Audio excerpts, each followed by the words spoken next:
Aurelio speaking. I heard you struck my son. Yes, sir, I did. Yeah, may I ask why? Yeah, well, because he stole John Wick's car, sir, and, killed his dog.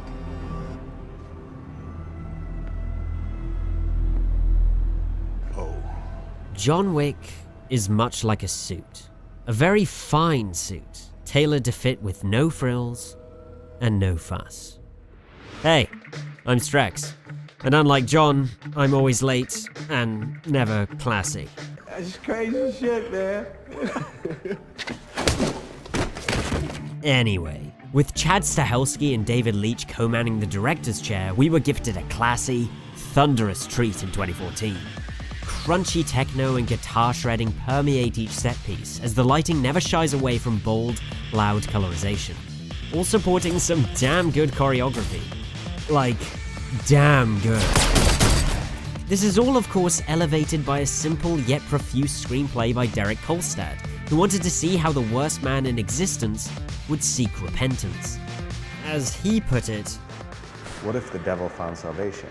Would it be true to his core? Would he remain that way even when the source of his salvation is ripped from him?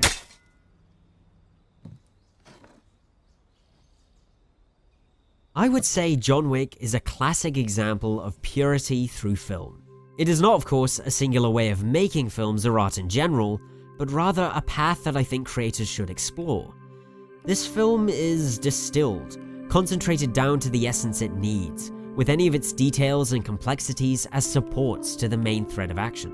And I think that's not just due to how it's being purposefully simple in its premise, but also knowing when to hold back, when to let the world breathe, Have a drink. and when to blow someone's brains out. On my first watch, I was impressed on how familiar the cast became on screen.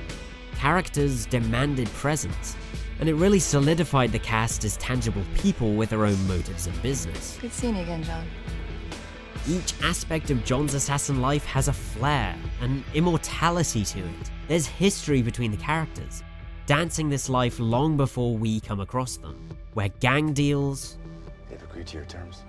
are but a backdrop to the main thread. Sir. Have you seen my son?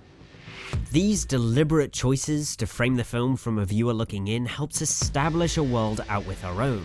They set the stage for a hidden conflict, while they trade bullets through moody nightclubs and fucking churches with bank vaults.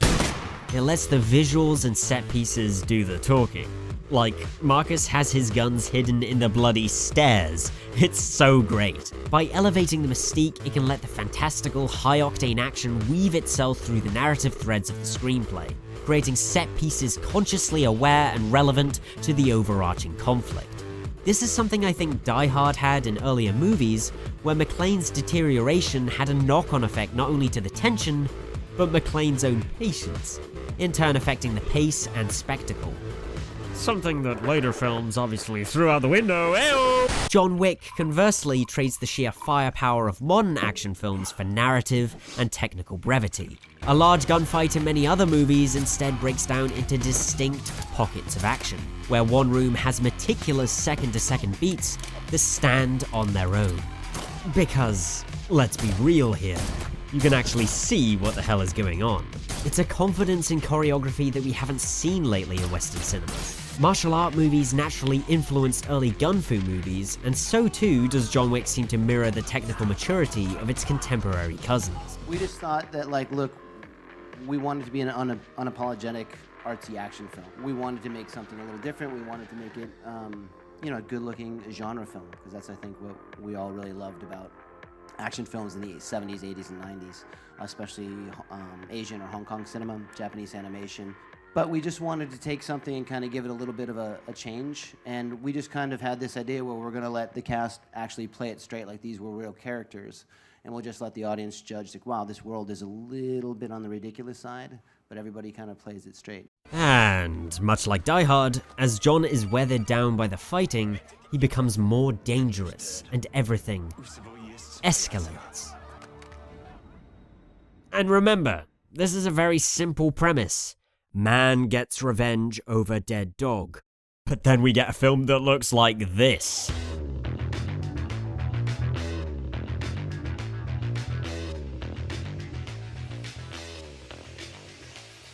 Like, just look at the color!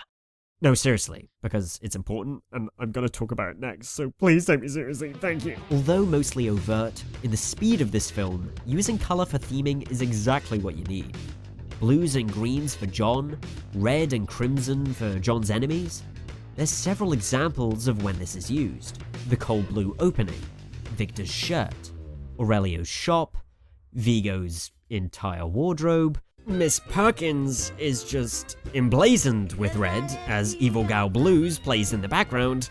Like, I don't know what spells subtle quite like a song that literally calls out her character motivation, but okay, that's fine. Like, the club scene even has this interplay between these two titans battling over the city. The trap is laid at the red circle. Put Iosef in the red circle and wait. Like, of course, encircle the wolf and let the hounds do the rest. But more so than that, the lighting itself flits back and forth, showing the state of John's dominion and Vigo's wavering strength, starting out strong, to losing the element of surprise, regaining focus, to eventually be overpowered. These aren't accidents. The intent was to create something hyper-real, intense, and informative. From the casting, when you see all the character actors we had, right away when you see David Patrick Kelly or John Leguizamo, you should know that you're not in a normal movie. You know, when you see the color palette, it should be a cue like bright and happy to saturated to the brights, blues, the reds, the yellows, everything that, you know, we did to give each set piece its different look should make it feel a little hyper real. And hopefully the color palettes that were, you know, brought you up so you could sit back and go, we're not in another action movie. But let's get into the more symbolic notions of this movie. There's a lot of discussion on how this film portrays a battle of gods over a city, with Winston as the arbiter. That's fair. Kolstad himself says, "If John and Vigo are the gods of New York, Winston is the Titan." It further adds credence not only to the lack of awareness the wider populace and in turn the viewer has to these characters, but to the literal perception of a hidden underworld. And I mean underworld in much the same way as the doublespeak this movie flirts with. It's both the criminal underbelly and a pit that caresses death itself. Yeah. Because there is a third color that rears its head in many moments.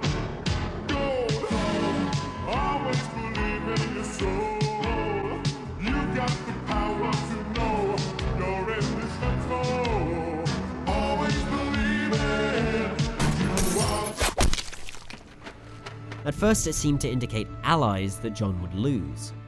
Take Helen's daisy charm, her mug, her card, and her final gift. Daisy, you know, all embellished with gold and yellow. Even Marcus, as an ally, takes on this motif, which not only serves to keep his allyship ambiguous on a first watch, but foreshadows, well, you get the idea. These flashes of color cannot be an accident, when the introduction is distinctly pale for many sections. But I think it has less to do with his allies, and all the more to do with what follows John wherever he goes.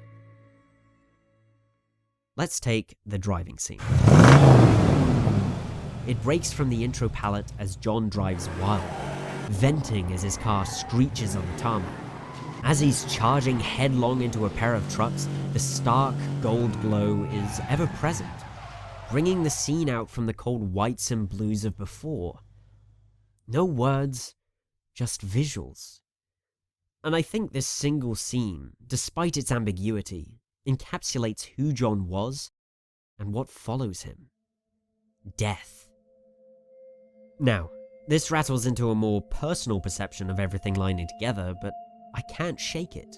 John's deadly but reserved demeanor shows itself throughout the film. From looking victims in the eye, to killing his main target without celebration. And while the goal motif is present through distressful moments of his life, it also encapsulates everything with the Continental Hotel. Its members flirt with its glow on many occasions, and they live to the end of the movie, but they are tied to a life that deals in death. And that's not just figuratively. They may as well be placing coins in the mouths of their victims for how overt this is. Because whilst Winston owns the Continental, the hotel manager interacts with its patrons, trading in gold for a safe haven. And his name is Charon. Yeah, the ferryman of Hades. The coins correlate to Greek mythology, with Charon collecting a single coin in exchange to ferry the dead to the underworld. Once again, this furthers the fantastical elements of the film, and elevates John, and by extension Vigo, as these so-called gods who fight throughout the city. John has death clinging to him, and so too does Vigo. Finery and orange hues decorate his holdings, and as Iosef dies, trophies sit behind Vigo as he somberly smokes a cigarette. Iosef's bodyguard Victor also switches into a yellow shirt before entering the red circle, foreshadowing his own death. Fashion disaster. They even match-cut John's hoard of coins to Vigo's safe. Like, even ignoring any symbolic value, the film is shouting, "Both these men have killed a lot of people!" That's really the tragedy of it all. This whole event was reaction after reaction following someone else's hubris, and yet they can't help themselves. They indulge in the carnage to restore whatever balance they have left. For Vigo, it's to save his son. For John, An opportunity to grieve on the law. from the push and pull of power shown in both visuals and narrative, friends and comrades both fall as they vie over repentance. It's a fight not over the city, but of surviving that which would swallow them whole. This is likened to a disease that clings to John, as Vigo states, We are cursed, you and I. the film is cathartic, sure, but it's not without an undertone of darkness. Because no one took away John's wife. That much we know. But just when he thought he had left any darkness behind, it takes away his chance of healing. Subverting a simple premise It was just a fucking car, just a fucking dog. into something more. And your son took that from me. And that is so damn effective. This escalation of clarity follows right alongside the intensification of conflict and emotional brevity. They lose what's important to them, and their civility disintegrates. By the end of it all, they brawl in the dark, heavy rainfall, as if to bring down the hyper qualities of the film in line with its straightforward premise. In spite of how Hellenistic the movie's choice of key imagery is, at the core, nothing is done to override or subvert what is important. It props up the style through bright, distinct scenes. It supports a cohesive setting through iconography and consistency. It elevates the narrative without complicating the effectiveness. And the climax proves that.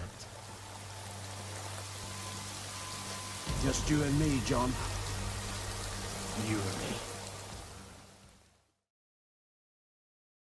Now that I have found my peace, find yours.